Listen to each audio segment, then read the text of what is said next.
noches. Buenas noches, licenciado. Buenas noches. Hoy vamos a ver cuentas por cobrar comerciales. Normalmente las cuentas por cobrar es producto de las ventas a crédito, ¿no? Y las cuentas por cobrar se clasifican en cuentas por cobrar comerciales y cuentas por cobrar no comerciales. Esa clasificación es importante porque las cuentas por cobrar comerciales se refieren a los clientes y son las que se provisionan, ¿no? En cambio, las cuentas por cobrar no comerciales son préstamos al personal, son anticipos otorgados, fondos a rendir o entrega de efectivo para realizar algunas compras, etcétera, ¿no? Y no se provisionan, solo se castigan, ¿no? Sin embargo, las cuentas por cobrar no comerciales, hay que agotar todas las instancias, por decir, si se entregó, por decir, o se otorgó un préstamo al personal, se le puede descontar a través de la planilla de sueldo y salario o a través de la liquidación de finiquitos. O sea, hay varias maneras de descontarlo, ¿no? Y por eso que no se provisionan, ¿no? Ahora, el castigo tiene que estar autorizado por el directorio, no puede castigar el contador o el auditor, sino requiere autorización del directorio. Castigar, ¿qué significa? Hacer desaparecer las cuentas por cobrar.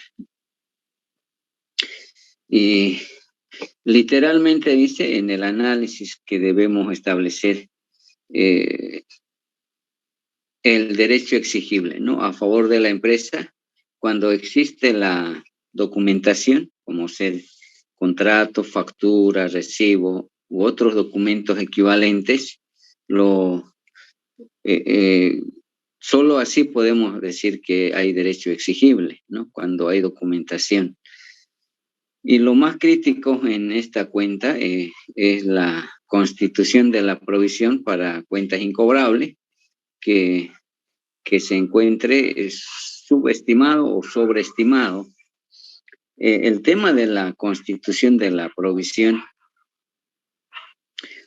muchos hasta ahora seguramente han constituido por constituir. Sin embargo, si analizamos los efectos que tiene el tema de la constitución de la provisión, si bien afecta al estado de resultado, también afecta al patrimonio, y eso significa que si he provisionado, por decir, por 1.000, tendría que incrementar el capital en el mismo importe de 1.000 bolivianos. De no hacerlo, va a significar que se va a descapitalizar la empresa. Entonces, ahí va, digamos, el por qué, digamos, provisionar, el por qué en las empresas lo pelean, digamos, la constitución de la provisión.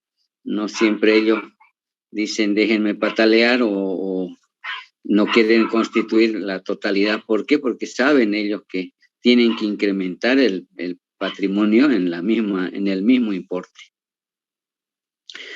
Ahí tenemos el origen de cuentas por cobrar contra ventas. No lo estoy incluyendo el débito ni el impuesto a las transacciones, ¿no? Cuentas por cobrar por 1.000 y ventas a crédito 1.000. Es el origen, digamos, de las cuentas por cobrar. Una vez que tenemos las cuentas por cobrar, el siguiente paso es determinar la incobrabilidad, ¿no? O sea, la incobrabilidad de esos 1.000, ¿no? Y eso podríamos efectuar a través del método de antigüedad de saldos, y también por conocimiento al cliente. Por ejemplo, si el cliente es solvente, nos va a pagar, y si no es solvente, no nos va a pagar. Entonces, hay otro método que es Díaz Calle. También a través de ese método podríamos determinar la incobrabilidad, ¿no? Asumamos que el 50% de cuentas por cobrar va a ser incobrable, ¿no? Es decir, bolivianos 500. Aquí entra auditoría y sugiere provisionar 100% de la incobrabilidad. El por qué, digamos, auditoría sugiere provisionar 100% de la incobrabilidad. Aquí ustedes tienen que ver que no es que estamos sugiriendo provisionar las cuentas por cobrar, sino las cuentas incobrables. Resulta que si no provisionamos las cuentas incobrables al 100%, no se estaría cumpliendo el objetivo del balance general, ¿no? ¿Cuál es el objetivo del balance general? Mostrar saldos reales a una determinada fecha. Entonces, incluir en el balance cuentas incobrables, ¿no? Se estaría vulnerando el objetivo del balance general, ¿no? Mostrar saldos reales a una determinada fecha. Por esa razón que auditoría sugiere provisionar 100% de la incobrabilidad. En este caso, hemos asumido que el 50% va a ser incobrable, entonces tendríamos que cargar cuentas incobrables, 500 contra cuentas por cobrar, 500, ¿no? El segundo asiento está referido a la determinación de la incobrabilidad. El tercer asiento es donde se constituye la provisión para cuentas incobrables, ¿no? Pérdida en cuentas incobrables, 500 contra provisión para cuentas incobrables. Es decir, el tercer asiento está referido a la constitución de la provisión. En el balance general, si ustedes van a ver, si mayorizamos en el balance general, se expondría de la siguiente manera. Cuentas por cobrar, 500. Cuentas incobrables, 500. Provisión para cuentas incobrables, 500. Saldo, 500. O sea, las cuentas incobrables que era 500 está provisionado por los 500, entonces queda en cero. O sea, si bien exponemos en el balance, pero con saldo cero. O sea, no tiene mayor significación. La provisión es una estimación de una obligación cierta cuando se conoce o se determina. Y la previsión es una estimación de una obligación incierta, o sea, cuando no se conoce, ¿no? Normalmente utilizan previsión, algunos contadores dicen el año pasado he previsionado el 1%, este año voy a previsionar el 2%, por decir, ¿no? Entonces, simplemente una estimación. En cambio, la provisión es cuando realmente se cuantifica, se determina, se hace un estudio y análisis de cada uno de los clientes con documentación para establecer la incobrabilidad, ¿no? Entonces, si utilizamos la previsión, sería un solo asiento. Pérdida en cuentas por cobrar, ya no cuentas incobrables, sino pérdida en cuentas por cobrar 500 contra previsión para cuentas por cobrar. Y en el balance general estaría expuesto cuentas por cobrar por 1000, la previsión para cuentas por cobrar 500 y el saldo exactamente los 500, ¿no? Siguiendo por los dos caminos llegamos al mismo saldo. ¿Cuál es la diferencia, digamos, ¿no? Que en el primero, en el caso de la utilización de la provisión, es que hacemos un análisis, una revisión de la documentación, hacemos un estudio, ¿no? Que en la práctica hay que pedir las carpetas de cada uno de los clientes para ver cuál, digamos, si hay documentos que avalan, digamos, lo que es las cuentas por cobrar, ¿no? O sea, si existe derecho exigible. Vamos a decir que existe derecho exigible siempre y cuando esté respaldado con contrato, factura, recibo y otros documentos. En cambio, en la utilización de la previsión, simplemente se estima, ¿no? Y no se hace ningún análisis ni estudio, ¿no?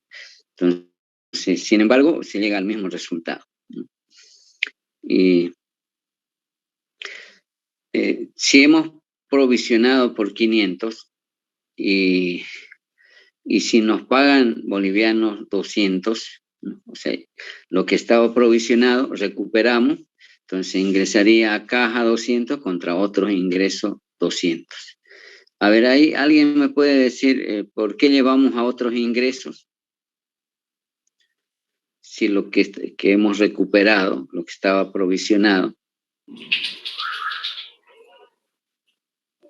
Porque esa cuenta ya se daba por perdida, dicen. O sea, Claro. que ya no se puede cobrar. Y en caso de que nos paguen, se los registra como otros ingresos u otros ingresos. Ya, bien, ya se había llevado como gasto, ¿no? Al estado resultado. Entonces, como recuperamos, entonces llevamos a otros ingresos. Sin embargo, también debemos regularizar la cuenta provisión para cuentas incobrables por el mismo importe.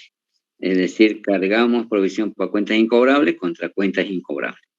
¿Por qué razón? Porque si no regularizamos la cuenta provisión, esa cuenta estaría sobreestimada si es que no hacemos la, el, la reversión del asiento, ¿no? Entonces, ahí no solamente es llevar a otros ingresos, sino también regularizar la cuenta provisión para cuentas incobrables. Una consulta, Licen, perdón que lo Sí, corte. sí. En este caso, si es que hubiera este caso y no existiera, no tuviéramos la cuenta otros ingresos, podríamos utilizar la cuenta recuperación de gastos, que es una de ingreso también. Sí, no, a ver, eso quiero que quede claro, ¿no? No necesariamente a otros ingresos, o sea, ¿por qué? Resulta que en las empresas tienen su propio manual y su nomenclatura de cuentas que está aprobado. Entonces, hay que adecuarse a la cuenta que utiliza la empresa. O sea, no podemos crear cuentas así alegremente, ¿no? Por eso es importante, digamos, cuando ustedes hagan auditoría, siempre deben solicitar el manual de cuentas y la nomenclatura para ver cuáles son las cuentas que utiliza, salvo a que no exista, digamos, ¿no?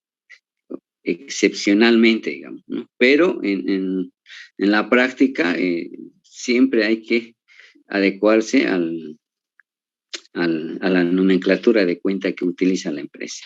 No una mala experiencia yo he tenido, o sea, en una empresa utilizaban cuentas muy raros, digamos, ¿no? Por ejemplo, la utilidad lo estaban exponiendo en el activo y otras denominaciones de las cuentas que no es habitual, digamos, ¿no? Y yo traté de hacer cambios, ¿no? Por lo menos de algunas cuentas que no debería exponerse de esa manera. Y nadie me dijo nada, o sea, absolutamente nada. Y cuando entramos a la discusión de las observaciones, en la discusión del informe, me escucharon por qué, digamos, estaba sugiriendo los cambios, etcétera. No faltó alguien y dijo que esas cuentas que el contador ha utilizado están aprobadas y las cuentas que el auditor está sugiriendo no están aprobadas.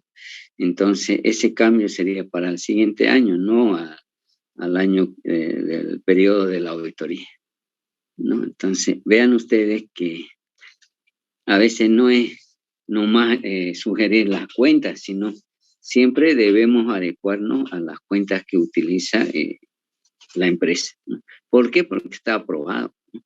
Ahora, si queremos hacer cambio, podemos sugerir, pero será para el futuro. No podemos cambiar así directamente, ¿no? No sé si me dejo entender, pero no necesariamente tendría que ir a otros ingresos. Podríamos utilizar otras cuentas que al final va a ser ingreso, pues, ¿no? Otros ingresos, ¿no?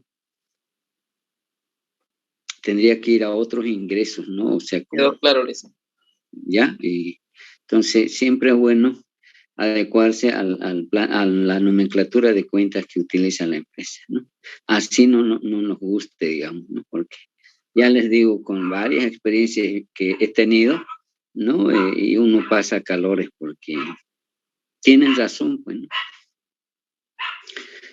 Bien, entonces, eso sería en lo que respecta a una empresa. Ahora, en el tema del sistema financiero, de los bancos, las cooperativas, tienen otro tratamiento para constituir la provisión. Si bien, utilizan la previsión genérica se refiere al total de la cartera, un porcentaje van a previsionar. Y también hablan sobre la previsión específica. La previsión específica ya es a cada prestatario, no es a cada operación. Eso hay que entenderlo, ¿no? Muchos auditores y contadores piensan que se califica a la operación. Un prestatario puede tener varias operaciones o varios créditos, ¿no? Ahora, la pregunta, por ejemplo, si un prestatario tiene 5 créditos, de los 5, uno está vencido, ¿afecta al prestatario o no afecta?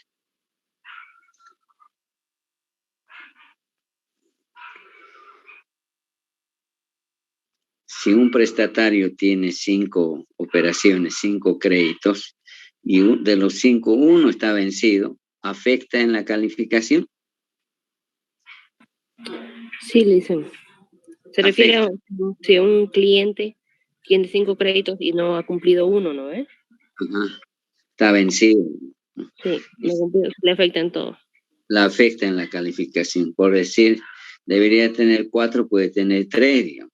O sea, normalmente en el sistema financiero califica por categoría, ¿no? Los créditos normales, 2, los créditos con problemas potenciales, 3, los créditos deficientes, 4, los créditos dudosos y 5, los créditos perdidos, ¿no? Los créditos normales también previsionan porque ellos dicen, desde el momento que el dinero sale del banco, hay posibilidad de que no retorne, entonces hay que previsionar un porcentaje, ¿no? Y los créditos con problemas potenciales es que cuando hay incumplimiento a su vencimiento. Y créditos deficientes cuando hay, digamos, incumplimiento en reiteradas veces, no una, ¿no? Entonces, y los créditos dudosos son cuando no cuentan con una garantía, ¿no? O cuentan con insuficiente garantía. Y los créditos perdidos son cuando fueron otorgados los créditos sin ninguna garantía, ¿no? Son créditos perdidos, que son la categoría 5, digamos, ¿no? Créditos normales 1, problemas potenciales 2, deficientes 3 y dudosos 4 y créditos perdidos 5. Entonces, bajo esas 5 categorías, ellos provisionan ya el porcentaje que corresponde a cada categoría, ¿no? Y en el sistema financiero es donde se ve claramente cuál es el efecto que tiene la provisión. A ver, para que me entiendan, el ASFI determina el cálculo patrimonial de cada uno de los bancos y cada mes, o sea, al 30 de cada mes, el ASFI determina el cálculo patrimonial, se llama, ¿no? Y si uno de los bancos, por decir el Banco Económico, ha constituido, digamos, una provisión, ¿no? Entonces, provisión de 5.000, por decir. Entonces, le van a disminuir en el patrimonio esos 5.000, directamente, sin consulta al banco, nada, directamente. Por decir otra situación, que el banco haya otorgado crédito a los ejecutivos, por decir, por unos 10.000, eso también le va a disminuir al patrimonio, ¿no? Y hay ciertas restricciones, hacen de que el banco se vea disminuido en el patrimonio. Y como la Ley General de Banco establece que cada banco debe tener un capital mínimo de 2 millones de derechos especiales de giro, entonces, al haberse disminuido en el patrimonio o en el capital, ya está incumpliendo lo que es la Ley General de Bancos. Entonces, hay sanciones, ¿no? Por ejemplo, si tienen ese problema, no pueden captar recursos, no pueden colocar, etcétera, etcétera, ¿no? Entonces, vean ustedes que en el cálculo patrimonial que hace ASFI, que determina ASFI cada mes para cada banco, lo van afectando, o sea, directamente. Y ahí no hay, digamos, ni siquiera pedir autorización al banco o explicación, sino directamente. Se ha provisionado por 5.000, los 5.000 lo disminuye en el patrimonio. Se ha otorgado crédito a los ejecutivos, igual, ¿no? Y ese es el tema, digamos, ¿no? Que ahora también decirles que no podemos darle el mismo tratamiento para las empresas que para las entidades financieras, ¿no? Difiere. Y también, según el decreto supremo 24051 del 29 de junio del año 95, establece que la previsión para cuentas incobrables es igual, dice, a cuentas incobrables multiplicado por 100 dividido entre saldo cuentas por cobrar. Si bien yo utilizo como fórmula, ustedes lo pueden ver en ese decreto supremo 24051, lo van a ver literalmente y dice lo mismo. Entonces, ¿de qué depende, digamos, para que sea mayor la provisión para cuentas incobrables? Depende de las cuentas incobrables. Ahora, ¿cuándo considerar cuenta incobrable? ¿No? Ahí el detalle, digamos, según la ley dice mayor a 365 días. Y en Estados Unidos están provisionando mayor a 30 días. Hay una enorme diferencia, ¿no? Ahora, ¿cuál es el argumento que utilizan los americanos, o sea, los estadounidenses, mejor dicho? Es que dicen ellos, cada día que pasa aumenta el riesgo de no poder recuperar. En cambio, en nuestro país, mayor a 365 días, prácticamente ya está perdido, pues, ¿no? Porque, y ese es el tema de la lógica, digamos, de los Estados Unidos, ¿no? Que por qué ellos provisionan mayor a 30 días. Ahora, tampoco las empresas se han quedado con brazos cruzados, han adoptado como política interna de la institución provisionar mayor a 90 días. Me parece algo razonable, ¿no? Porque esperar que pase el año y recién provisionar, prácticamente no se va a recuperar, ¿no? Entonces, en una gran mayoría de las empresas están optando en provisionar mayor a 90 días, ¿no? Entonces, es algo razonable, ¿no? Porque ahora también hay que considerar incobrable, por ejemplo, si el cliente ya no está en Bolivia, está en España, en Brasil, hay que provisionar. O el cliente ha fallecido, hay que provisionar, ¿no? ¿Cuál es el tema? Que hay un contador me decía, licenciado, no se preocupe de las cuentas por cobrar, ya tengo provisionado el 50%. Pero el hecho de que esté provisionado no quiere decir que no vamos a recuperar. ¿Por qué provisionamos? A ver si alguien me puede ayudar. ¿Por qué provisionamos?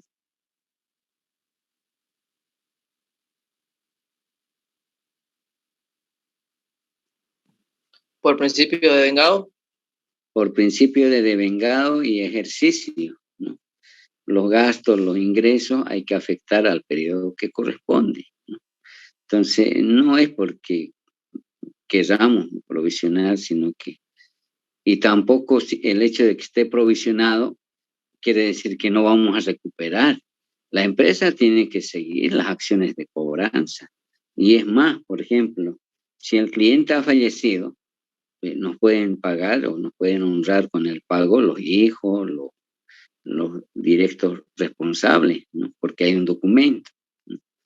Entonces, el hecho de que esté provisionado no quiere decir que ya se tiene que dejar de efectuar la cobranza, más al contrario, ¿no? A ver, en las empresas hay un abogado o asesoría legal encargado de recuperar la deuda, ¿no? Entonces, un abogado me decía, licenciado, ¿qué documentación tenemos para iniciar acciones judiciales? Yo le decía que no hay documento. Entonces dijo, no voy a iniciar, pues, porque sobre qué base voy a iniciar proceso o las acciones judiciales. Bueno, viene otro abogado y dice, yo voy a recuperar la deuda. Ahora, ¿cómo? No sabemos, pero ha recuperado. No había documentación de respaldo.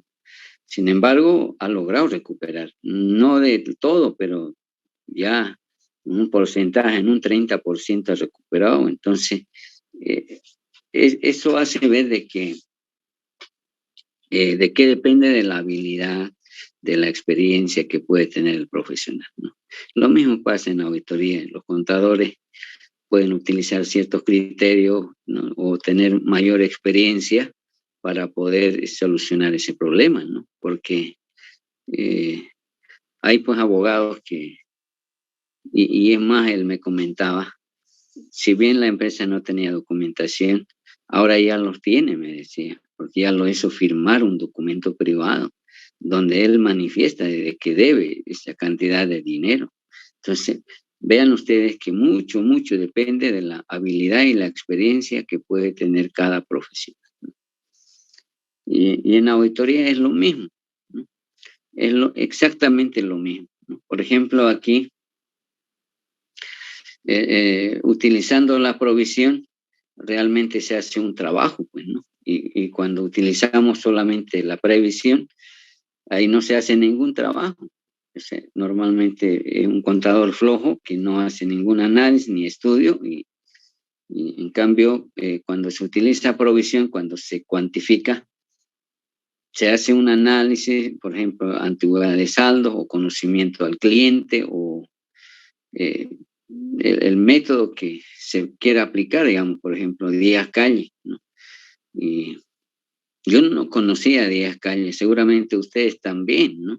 Porque yo conocí a Díaz Calle, el método de Díaz Calle fue cuando estuve en una empresa colombiana queriendo determinar la provisión para cuentas incobrables y estaba tardando mucho y como en Price se trabajaba en línea, entonces alguien me llamó y me dijo, estás tardando mucho, ¿por qué no aplicas el método de Díaz Calle? ¿No? Y yo contesté de que no conocía ese método y me dijo que me lo iba a pasar enseguida, ¿no? Y así ha sido, me lo pasó y cómo iba a determinar la provisión a través del método Díaz Calle, ¿no? Después ya empecé a investigar sobre ese método, conocer más y me constaté de que efectivamente ese método Díaz Calle en otros países utilizan, ¿no? Y aquí también, ¿no? Como le digo, algunas consultoras utilizan ese método para constituir la provisión. Entonces, jóvenes, el tema de las cuentas por cobrar, no sé si tienen alguna duda sobre esta parte. Vamos a entrar luego a la aplicación de casos. Ahí van a ver ustedes que hay varias formas de determinar la provisión, ¿no? Uno sería marco legal, el otro sería marco técnico y el otro sería marco Díaz Calle, ¿no? O sea, el método Díaz Calle. Y así solo se puede mejorar, ¿no? Porque yo siempre digo que el hecho de ir a trabajar a las consultoras es una escuela, es como entrar a kinder, ¿no? Cuando a uno le llevan a kinder, ¿no? Y va conociendo el camino de lo que es la auditoría, ¿no? Entonces, si el auditor conoce el camino, no se va a perder. Pero si un auditor que nunca ha estado en las consultoras de auditoría, probablemente se pierda, como también no, pero hay ese riesgo, digamos, ¿no? Entonces, en esas consultoras de auditoría como Price, KPMG, Bertina Mengual y otras firmas ayudan a conocer el camino, ¿no? El camino que se tiene que seguir en un trabajo de auditoría, ¿no? Y eso es lo que uno busca, ¿no? Conocer el camino para ejecutar la auditoría, ¿no? Y es más, pues, ¿no? Por ejemplo, la pregunta que yo siempre me hacía era, ¿cuándo uno ve que ya está preparado, digamos, ¿no? Y alguien me dijo, si sacas el informe de 3 empresas, uno grande, mediano y pequeño, si sacas el informe solo, sin ayuda, entonces ya estás en condiciones de ir al mercado. Pero si tenés problemas todavía, quédate un año más, ¿no? Esa fue la recomendación, ¿no? Ahora, también es cierto, necesariamente tenemos que quedarnos 5 años, 4 años, ¿no? Yo creo que en las consultoras hay que aprovechar al máximo el tiempo, o explotar el conocimiento que tienen, ¿no? Al máximo digo, porque también alguien me dijo, por ejemplo, una pregunta que yo tenía que asumir un cargo de contador, y la pregunta fue, ¿cuántos años estás en KPMG? 3 años. ¿Ya podés asumir? No, todavía. Entonces, bueno, si no he aprendido en un año, ni en 10 años voy a aprender. Esa es otra realidad. Entonces, ya depende de uno, ¿no? Por ejemplo, yo en KPMG he estado más de 4 años y 6 meses, ¿no? Y casi 5 años, ¿no? Y en ese lapso de tiempo ya tenía experiencia de trabajar solo, ¿no?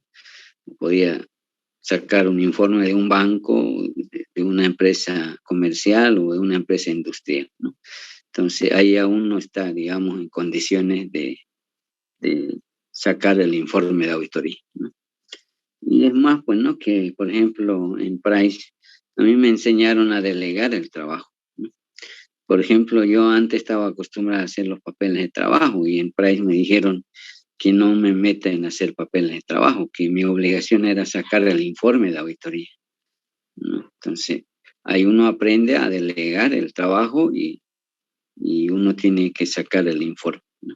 Ese es y además, cuando uno llega a la gerencia de una firma de auditoría, tiene que hacer generar recursos a la firma.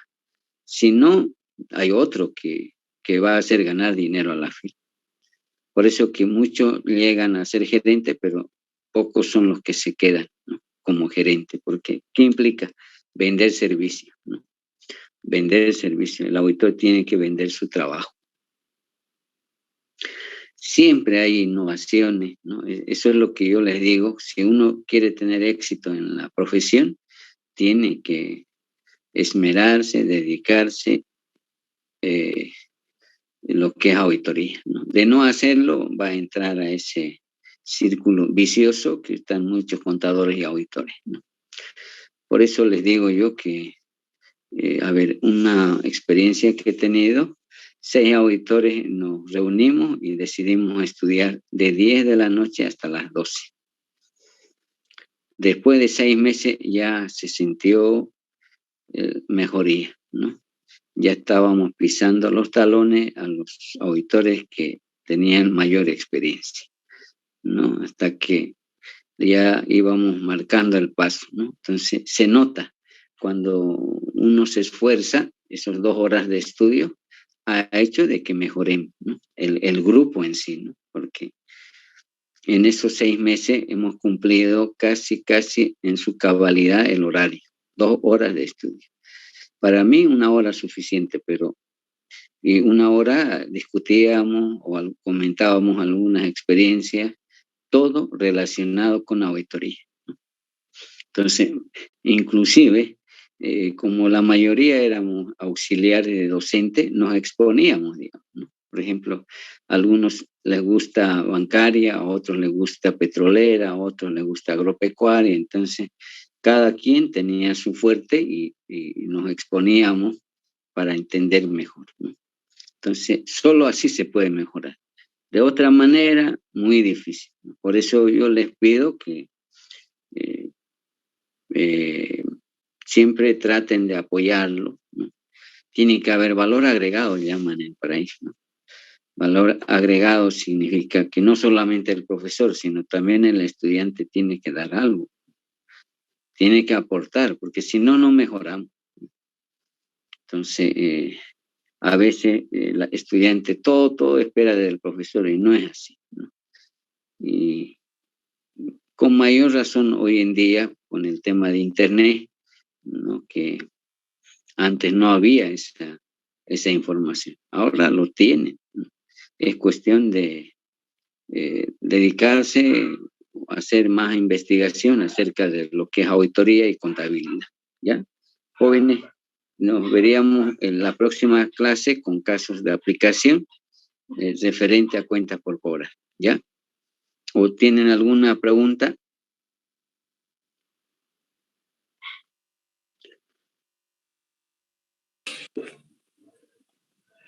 No, Licen. Un comentario. La anterior vez yo vi una publicación de una auditora, John Hayon, creo que se llama, y estaban pidiendo auxiliares de auditoría, pero en su convocatoria se pedían 2 años de experiencia mínimo, o sea, con bastante experiencia además. ¿Y usted qué tiempo está en la universidad? A ver. Yo recién es mi 2º año ahí. Entonces ya tiene años de experiencia. No, pero como usted habló, que digamos que tenían que tener mínimo unos 2, 3 años, incluso 4 para tomar un cargo de contador. Y ahí lo veo relacionado con lo que estaban buscando. Unas personas, por más que entren como asistentes, ya tienen que tener bastante conocimiento, un conocimiento sólido para asumir un cargo incluso de asistente en estas grandes firmas de auditoría. Pero también yo les quiero decir que el que no arriesga no gana, ¿no? Uno tiene que arriesgarse, ¿no? Porque la experiencia uno va aprendiendo también en el trabajo mismo, ¿no? Y eso les puedo testificar. Hay un estudiante, vino a mi oficina y me dice, necesito apoyo. Estoy asumiendo el cargo ni siquiera de contador, sino era director administrativo financiero de una empresa grande. Y ella me dijo textualmente que estaba en la luna, no sabía dónde estaba parada y que le apoyara.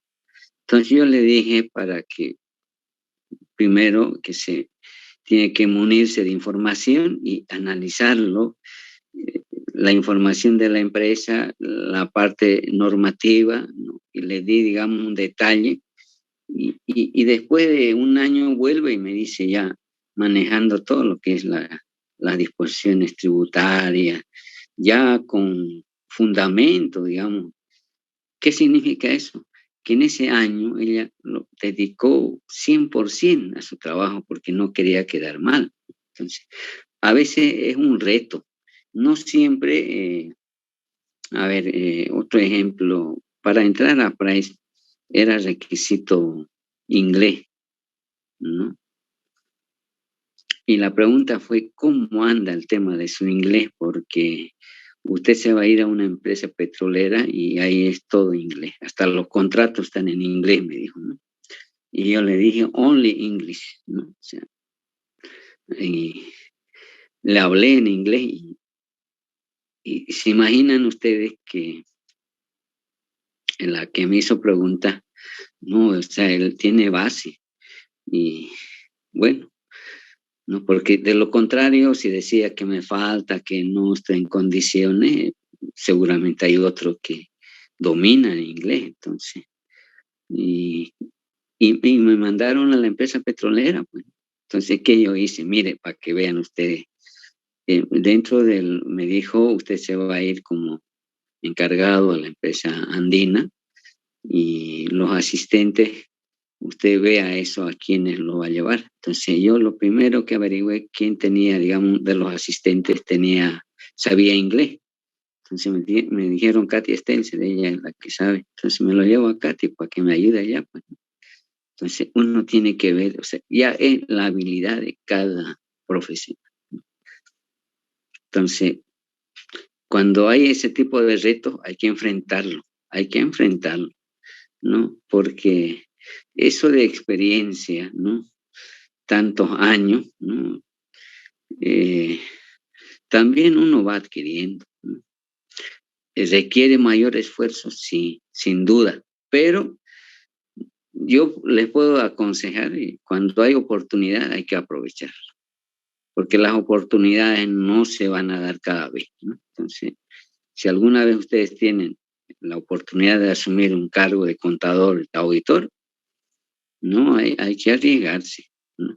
Y siempre hay que pedir apoyo, pues, ¿no? Para eso estamos los profesores, los amigos, compañeros, etcétera, ¿no? Porque uno solo es muy difícil, ¿no? Ahí es donde uno tiene que apoyarse en los amigos, compañeros, profesores, ¿no? Yo creo que nadie se va a negar en apoyarle. Entonces, si alguna vez ustedes tienen ese reto, hay que hay que afrontarlo. Y yo valoro mucho, digamos, el tema de la actualización, la tecnología, ¿no? Por ejemplo, ¿qué sucede a veces? En la práctica hay contadores que solo saben encender el equipo, no manejan bien, o algunos manejan muy, no tienen dominio. Y en materia de impuestos están desactualizados. Y ustedes son los más actualizados en materia impositiva, tributaria. Entonces, todos esos aspectos son fortalezas, ¿no? Que hay que valorar. Yo valoro, por ejemplo, el manejo de los sistemas, las disposiciones legales, todo eso, ¿no? Entonces, yo siempre sugiero que ustedes van a tener, todos van a tener una oportunidad, ¿no? Obviamente que algunos tendrán mayor oportunidad y otros menor, pero todos van a tener oportunidad, ¿no? Está en ustedes mismos, ¿no? Que lo dediquen a la profesión, ¿no? Realmente si quieren tener éxito en el ejercicio de la profesión, ¿no? Hay que dedicarle, ¿no? No es suficiente lo que damos los profesores. Yo lo poco que yo sé, ¿no? Ahora que hubiera otros profesores que también dan, eso va sumando, ¿no? Va sumando. ¿Ya? Entonces, jóvenes, la próxima veremos algunos casos para que de esa manera puedan fortalecerse, porque lo que yo les estoy hablando es básico, elemental, ¿sí? ¿Ya? Buenas noches, jóvenes. Buenas noches, Liz. Buenas noches, licenciado.